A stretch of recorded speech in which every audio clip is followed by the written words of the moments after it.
In today's video, I'm going to teach you how to use Zoom, focusing on hosting and attending meetings for beginners. We'll cover everything you need to get started, and by the end of this guide, you'll feel confident using one of the most popular video conferencing tools available. Firstly, you'll want to open Zoom and either sign in with your existing account or create a new one if you haven't done so yet.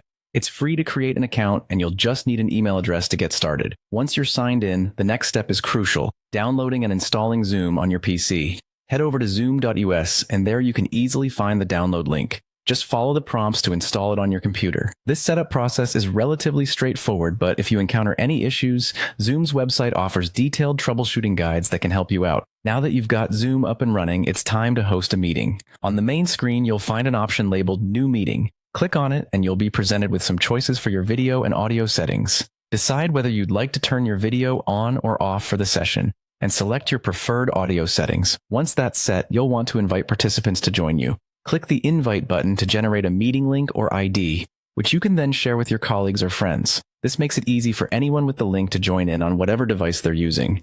If you're looking to attend a Zoom meeting rather than host one, start by clicking Join. You'll be asked to enter the meeting ID, which the meeting host should provide you with. After entering the ID, type in your display name. This name is what others will see when you're in the meeting, so choose something appropriate. Finally, click Join once more, and you'll be on your way to connecting with the other participants. Within the meeting, you have a variety of controls at your disposal, conveniently located on the bottom toolbar.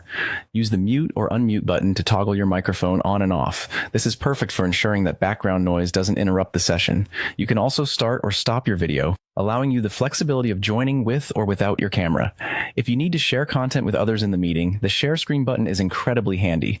Plus, there's a chat feature for messaging participants directly. When your meeting is wrapping up, it's time to exit. If you're the host, you'll see an End Meeting option. Click it to close the session for everyone. If you're a participant, you'll simply need to press Leave Meeting.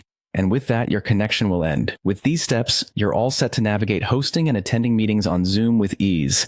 I hope this guide has been helpful and makes your next virtual meeting experience a breeze.